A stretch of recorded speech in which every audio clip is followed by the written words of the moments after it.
I remember not too long ago, I was applying for university and writing up my personal statement.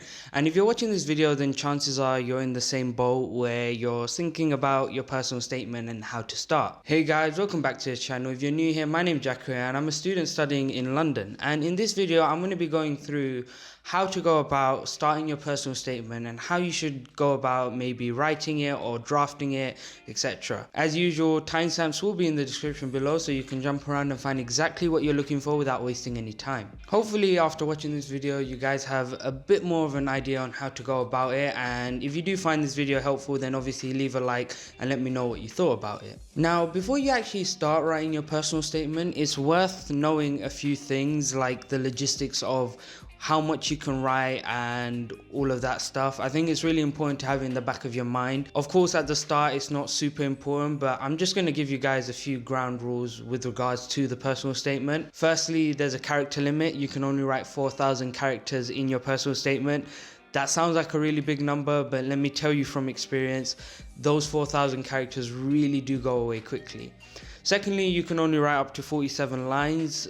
It's a really weird metric because it's not clear initially how long 47 lines is, because UCAS have their own way of measuring, but you can use websites online to see how many lines you've written for your personal statement according to UCAS's metric. I'll leave a link to that in the description below. And that's basically the gist of what you need to know in terms of the amount you can write for your personal statement. Now this is something that is really crucial near the end when you're refining your personal statement, but let me reiterate that at the start you shouldn't really worry too much about the character limits, but I'm going to talk more about that a bit later on, so don't worry too much. Now as I mentioned before, the personal statement can be really daunting. I remember when I started off, I genuinely had no clue how to go about it, and it was quite a daunting experience at first. And for that reason, the first thing I recommend to you, and I tell anybody who's about to start writing their personal statement, is start off really simple with a few bullet points about the things you've done throughout the years and things you want to consider potentially putting in your personal statement. Now this is essentially just a simple bullet point list of all the things you've done, and you can always add to it as you're going along. Assuming you're thinking about your personal statement quite early on, maybe at the start of year 12 or even earlier, you might want to take note of all the things you're doing, and so when it comes to writing your personal statement you won't have to really try and remember anything because you'll have everything written down. Essentially what I'm telling you is to keep a diary of all the things you're doing, whether it's volunteering, whether it's extracurricular, whether you're doing any clubs, societies, etc. Because when it comes to actually writing your personal statement, it can be really hard to remember all these things, and you could very easily miss out on including something that's really crucial for your application just because you couldn't remember it in the moment. It sounds like something that would never happen to you, but trust me, it's very easy for you to forget some achievements or some things you might have done. In fact, when I was writing my personal statement, I completely forgot that I was balancing a part-time job in year 12, and it took one of my teachers to remind me that I should maybe include that in my personal statement before I suddenly realized that, oh, maybe that is a good thing to include and maybe I should definitely include it. Now you can do a really simple bullet point list, or you can go a step further and start categorizing your bullet point list, maybe split it up into any work experience you've done, any extracurricular, any clubs, societies, or anything directly related to the course you want to study. Bear in mind, this isn't going to be like a static list. You will always be adding on to it, and the plan is that as you go through the years and as you build up closer to when you want to actually start writing your personal statement, till then you'll just keep adding on to that list to make it as full as possible, so when it does come time to writing your personal statement you won't be lost for things to include. Another step further that you can take, and something I did, is as you're adding things to your list, once your list gets decently long, it's worth going through it and almost making a hierarchy of things you want to prioritize.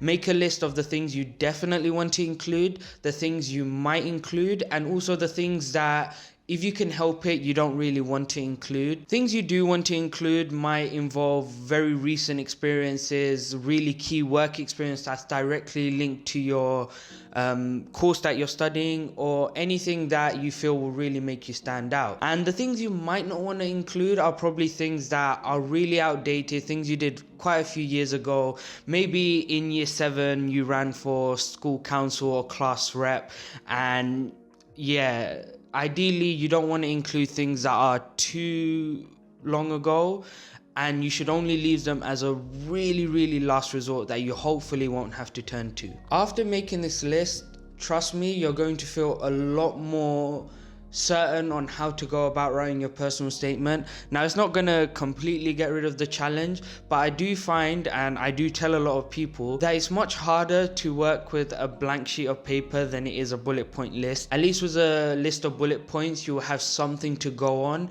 and it will just make it that tiny bit easier for when you do actually write it. Now, the next bit of advice is to simply ignore the character limit. Now, I know at the start of the video I was rambling on for a bit about the 4,000 character limit, the 47 line limit, all of this stuff, but like I said, this is something that you should worry about closer to the final refinements of your personal statement. At the beginning, this isn't something you should really be concerned about too much.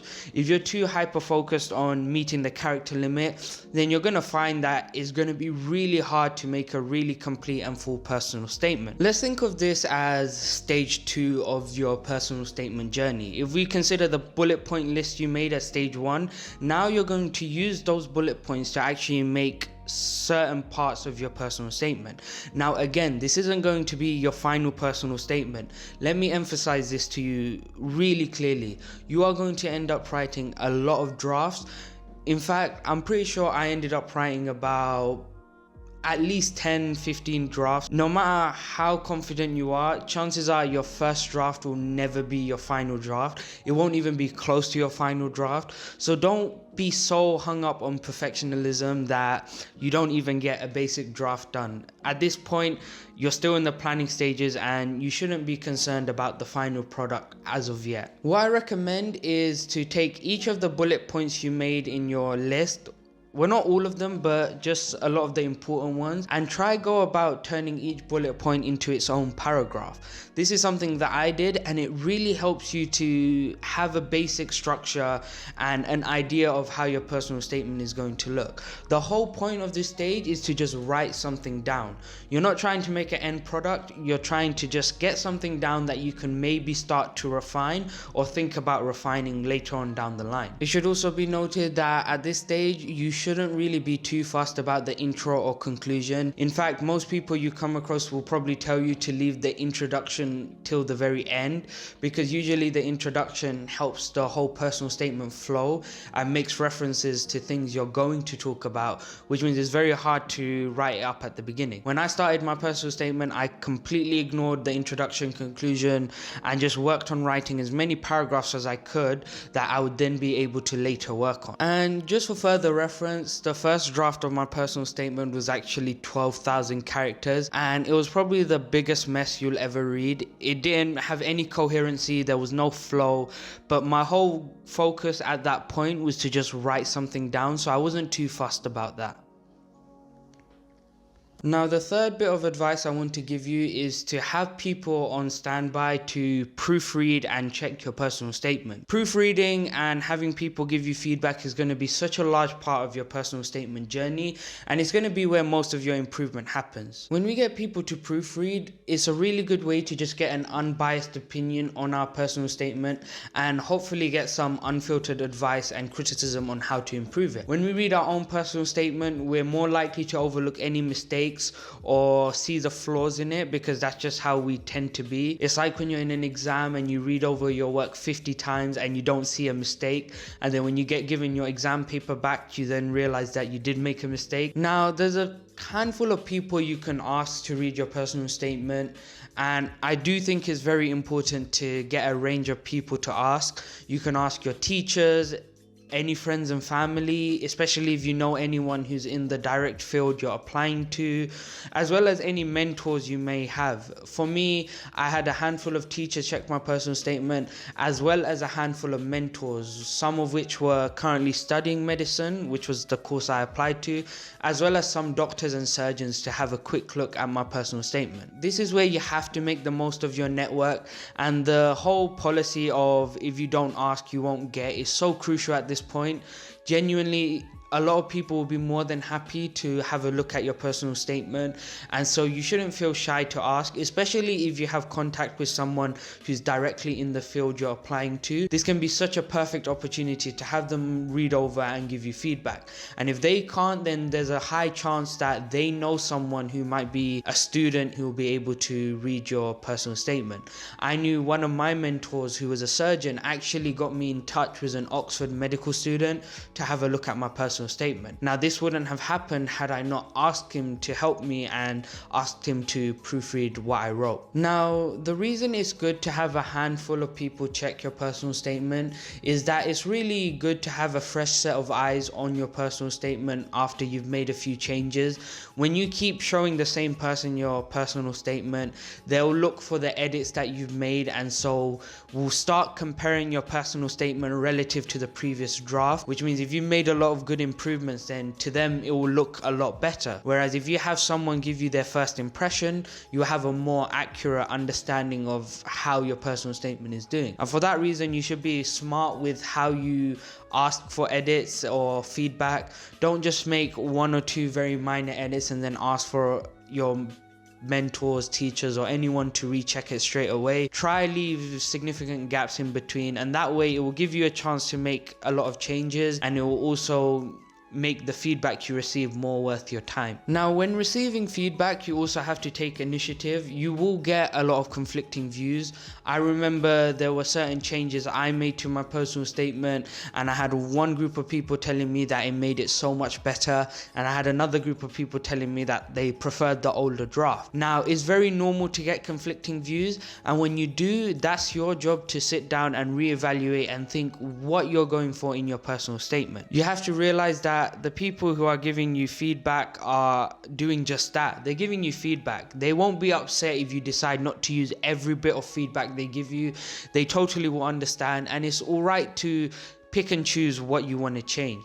There might be something that a teacher or mentor, anyone has recommended you change, but you're really certain that it makes your personal statement stand out and it makes it better overall. And in those cases, it's all right to kind of turn down, I don't want to say turn down, but kind of make it your own and decide whether or not you're going to use the feedback. Remember, it is a personal statement. It's up to you what you include, and it's perfectly fine what you decide to cut out. Now, for some, this can be difficult. I know for me, it was a bit of a challenge at first because I felt really guilty if someone spent their time reading my personal statement and then I didn't include every bit of feedback. But let me tell you right now, anyone who gives you feedback will perfectly understand whether or not you decide to use it. And so don't feel too stressed out if you do get conflicting views. It's perfectly normal, and you have to understand that it's so subjective and people will have different things they're looking for in a personal statement. The next bit of advice is to make the personal statement as personal as possible. This sounds like a really obvious thing. It is called a personal statement. A lot of people treat the personal statement as almost like a tick box exercise where they're just trying to include as much detail as they can, and they end up making a very generic personal statement that, yes, will have a lot of interesting things in it, but will not really be personal to them. In cases like these, it's really important to maybe talk about personal experiences or think about what makes you a unique candidate. This sounds really cliche, but you'd be surprised how many people will go for a very generic approach to their personal statement. They'll say something like, this is something I've wanted to do since I was a kid, or this is my dream since I was born, or anything like that. Now, it may well be true that the course you're applying to is something you've been certain for quite a few years. I know when I wanted to apply to medicine, from a very young age, I felt like I was always drawn to applying to medicine. However, this isn't really something admission tutors or universities are looking for, and it's extremely generic. You want to make it as personal as possible. Maybe talk about something related to your field that you're really passionate about. Maybe name drop something you've read that really changed your view. Talk about how it changed your view. I knew something that I talked about a lot in my personal statement for medicine was the impact of medicine on minority ethnic groups. This was something I was genuinely passionate about, and I feel like when you are passionate about something like that, it's very easy for it to come through in your personal statement. This is something that still a lot of people might be passionate about, but it still makes you stand out from the crowd, and it's not very generic. And most importantly, it shows your admission tutors and universities that you've genuinely thought about the course you're applying to. Another approach to making it more personal is to drop stories, anecdotes. They're really effective and really good at conveying your passion, your motivations, and they can really help you stand out because they are genuinely experiences that are personal to you. Now, obviously, don't make it too far-fetched. Don't say that you were 4 and you, went into your GP and suddenly you were mesmerized by everything. Try and make it a bit realistic, maybe relatively recent, and expand on that and see where it takes you. I think this was something that was very key for my personal statement. There reached a point where I thought I was done with my personal statement and I thought it was perfect, and I had one more teacher read it and they completely made me change my perception on how it was. They told me that it didn't show enough of me, it didn't show enough of my personality and my own motivation.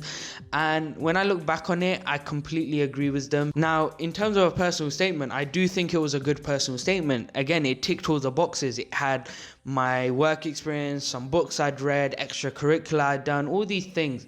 But it was not personal to me. You could have taken my name off that personal statement and slapped anyone's name on it, and it probably would have applied to them as well. So think about that. Think about whether or not your personal statement only applies to you, or if it's so generic that you can apply it to anyone in your position applying to the same course as you. The next bit of advice I want to give, and arguably one of the most important, it kind of links to the last point, and this whole point is about prioritizing reflection over description. Now, your personal statement for the most part will have 2 dimensions to it. It will have description and it will have reflection. Description is essentially you talking about what you've done, whether you've gone and done some work experience, some volunteering, anything of that sort. And what reflection is basically you telling the university what you gained from those experiences. Now, a very common mistake that a lot of people make when they go about writing their personal statement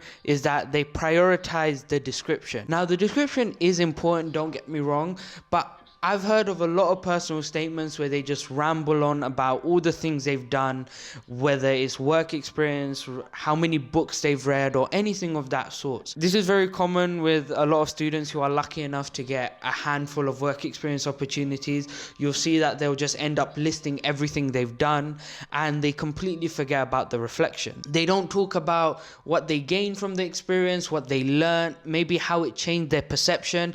And this is where your personal statement really does become personal, when you reflect on your experiences. This is so crucial, and it will genuinely be what makes you stand out from the rest. You could have all the work experience in the world, but if the universities don't feel like you've gained anything from that, then it will mean nothing in comparison to someone who might have only had a handful of opportunities, but they talked about what they gained from it, and they showed that they've actively changed their perception or changed as a person because of that experience. Now, yes, that might sound really extreme, but it really is crucial. If you've gained nothing from a certain experience, then chances are that it's not worth writing about in your personal statement. And even if you haven't maybe revolutionized your mindset on a certain thing, maybe think about what you have gained from that experience. In this case, having more things isn't always better, and it can actually hinder you if you don't reflect enough. For example, someone could have a lot of work experience in their field that they want to apply to, and in their personal statement they end up talking about them going to company A, company B, company C, all these different companies or organizations or whatnot, whatever work experience they're doing, and they just end up talking about all the things they did. And then you have person B, who maybe only had one work experience opportunity, but in their personal statement they prioritize the things they've gained from it. For example, let's say they had work experience working at a firm or a bank, and they say that from this experience they got to see a team work in unison, collaborating together, and that really taught them the importance of having a large group of people being able to communicate in order to make such a large company function. Something far-fetched like that. Now, this isn't a specific example, but it's just one that I've made up on the spot. You can automatically see that the second example I gave, the person has clearly gained a lot from this work experience. Now, person A could have gained all those insights from the work experiences they did. Who knows, they might have gained more insight, but the fact that they haven't talked about it shows the university that they've gained absolutely nothing from the experience. Now, this idea of reflection applies to everything, whether you're talking about work experiences or the books you've read. You can always reflect and talk about what you've gained from it. It's always crucial to also maybe talk about how your perception of the field has changed because of something you've read. If I had to give my own personal example, just to maybe give you guys more of an idea if you still haven't understood the clear distinction between what reflection is, there was a book I read in preparation for my personal statement by Atul Gawande called Being Mortal. I actually have the book right here. As you can see, I've annotated it a lot. This was mainly because I used this book in my EPQ, and so I had to take a lot of notes on it. But yeah, reading this book really did change my perception of medicine. And I'm not just saying this to stand out on my personal statement or sound like I've got a lot of wisdom, but it genuinely did change my outlook on the field, and it opened me up to a new world of what medicine is, about disease prevention, and how quality of life was equally as important as prolonging life. A lot of deep concepts like this. Now, not every book you read might give you that sort of insight, but if a book does give you that kind of perception change or change in mindset, then definitely talk about it, especially if you feel like it's a pivotal moment in your whole journey to applying to your course. I hope those examples made sense. To put it simply, prioritize reflection, and don't worry if you don't have a lot to talk about. If you're more reflective, then that will more than easily make up for maybe the lack of things you've done. One work experience opportunity with a good amount of reflection will always be better than having 5 different work experience opportunities that you simply list down. Bear in mind, again, it's a personal statement. Chances are people all over the country will also have work experience, and so it's how you stand out that's really important, and the only way you can show that is by being reflective. I think a really good way to go about this is, once you've maybe got a bit of a draft going on, or even if you're at the starting point, maybe open up your personal statement and with 2 different highlighters, either if you're doing this on a laptop or tablet, or even if you printed it out, just highlight the parts of your personal statement that are description, and also the part of your personal statements that are reflection.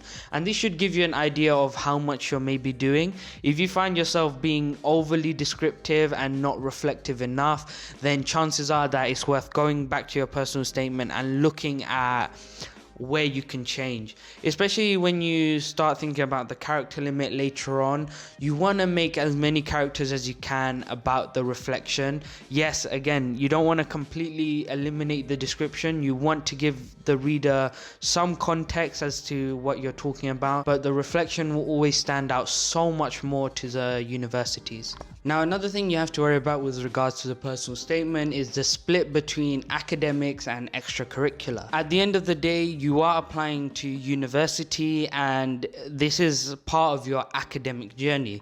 It's very important to show the universities that you are academically competent and that you are suitable for their course. At the same time, extracurricular is very important. Again, it's very personal, and it shows many things to the universities. One, it shows your interests, and from that they can get a rough idea of the type of person you are, and it also shows that you have a good balance in your life. You're not 100% academic, and you do have ways to cool off and burn out a bit of stress. That being said, it is important to have a good balance between the two. You don't want too much academics, but you also don't want too much extracurricular. Now, from what I know, most universities, well, the majority of universities look for a 60-40 split, where they want about 60% academic and 40% extracurricular. Some universities are a bit more on the academic side. Some require 70-30, where they have 70% academic, 30% extracurricular. It's really important to do your research, look into the type of university you're applying to, and also consider the courses you're applying to. For example, if you're applying to medicine or dentistry, for example, it's usually recommended that you have a slightly more academically heavy personal statement. That being said, you don't have to come across as a robot. You don't just have to be someone who shows them that you just care about your grades. You can still, again, add some personality, add some reflection. But yeah, it is worth noting, especially if you're applying to universities like Oxford or Cambridge, or really high-ranking universities in which some of them are really traditional and want really academic students. For me, because I applied to medicine and I applied to some competitive universities that were quite academic, I did go for a more of an 80-20 split.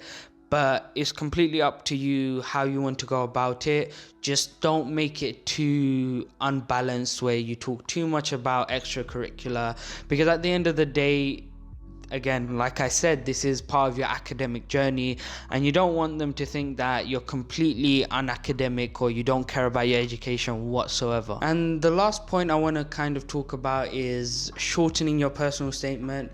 Now, if you're at the start of your journey, you can basically skip past this section of the video, because you really shouldn't be thinking about cutting down right from the start. But if you are wanting to know how you'd go about cutting down, either if you're currently at this point or you just want to be prepared for when you do have to cut down, it is worth watching this segment. Now, cutting down your personal statement is probably the most challenging part of the whole process. I knew when I started looking at how to cut down, this wasn't something I was really used to. Typically, especially if you've done subjects like English, you're taught to write as sophisticatedly as possible, especially if you're writing an essay. You end up using all these big connectives like on the other hand, however, furthermore, moreover, the list is endless. But you're used to using all these big long words and making your writing flow as much as possible. But the reality is you kind of have to throw all of this out the window when it comes to writing your personal statement, especially when you look at words like however or furthermore. They take up a significant number of characters, and you kind of have to learn where to cut out things and what to rearrange when it comes to cutting down. A lot of the time, your personal statement's final drafts, or a lot of final drafts you read, might sound really snappy and to the point, but the reality is that is what you want to go for. Initially, this might feel really unnatural and you might not feel like your personal statement sounds right, but as you go through it, you definitely gain more practice and you definitely understand how to better cut down. Like I said, my initial draft was 12,000 characters, and this wasn't even including the introduction and conclusion. I hadn't even written those at that point. But you learn to cut down, and as you go through the journey and as you get closer to the deadline, you'll become a lot more proficient at cutting down, and it will come a lot easier to you than it did at the start. There's always small things you can cut down, like removing certain connectives or certain words, or even using shorter substitute words. I remember when I wrote my personal statement, I'd literally have a thesaurus website opened on the side. Whenever I had a semi-long word or a word that felt like it was taking up too much characters, I would literally go on Google or the thesaurus and search up another word for, and then just insert the word I was trying to change, and I just look for a shorter word. And even if it saved me 1 or 2 characters, in the long run, it definitely helped me. Now, in a more drastic sense, sometimes you might have to cut out entire paragraphs or content altogether. This is where the bullet point list you made at the start can come in really useful. You definitely want to cut out the lower priority things in your personal statement first. For example, if you've got work experience related to the field you've applied to, and you've also got some extracurricular you might have done after school, then chances are if you have to cut down something, you want to leave the work experience in for sure, because it's more directly linked. And it's up to you again what you keep, what you cut out, but it's really important to have that hierarchy, so when you do cut out, you don't cut out the things that are really important. Now naturally you might still have to, and that's perfectly fine. Again, this is where all the feedback you get is so important, and it's really important that you listen to your teachers and the people you give your personal statement to, because chances are they've read a lot of personal statements, especially if you do give it to a teacher, and so then they'll be able to give you good feedback. Another thing I can recommend for learning how to shorten your personal statement is to read as many personal statements as you can. If you go online, you'll definitely find a lot of personal statements that are out there, a lot of personal statements that are complete and have been sent off, especially if you look at the personal statements to maybe the higher end universities or specifically for the course you're applying to. You can get a really good idea on how to structure the personal statement in terms of length, sentence structures, and all of that stuff. Again, when I was writing my personal statement, I definitely made sure to read a lot of personal statements just to give me an idea of what the final product should be like, and so then I knew what I was working towards. Now I have to emphasize this as much as possible: be very careful about plagiarism. UCAS have very stringent checks in place, and if you do copy someone's personal statement word for word, they will definitely catch on and you will get in a lot of trouble for that. Also, chances are if you are reading a personal statement online for a specific course you're applying to, there's a high likelihood that there are a lot of people in your same position reading that same personal statement who will have the same inspiration, and so be careful about copying it too closely. Again, you can gain inspiration, but bear in mind that you don't want to make it too similar, because accidental plagiarism is still plagiarism. I think that's a really important thing you need to know.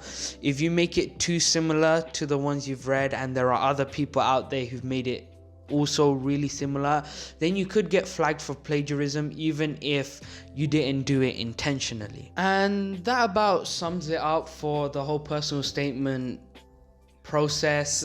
Again, as I say in every video, there might have been a few things that I've missed, so if you do have any questions, feel free to ask below and I'll answer as soon as I can. We have reached the end of the video, so if you did find the video useful, you enjoyed it, then leave a like, subscribe, and let me know what videos you want to see in the future, or again, if you have any questions about this video. This is around the time where a lot of people will be thinking about writing their personal statement, especially if they're early applicants who are either applying to medicine, dentistry, veterinary sciences, or Oxbridge.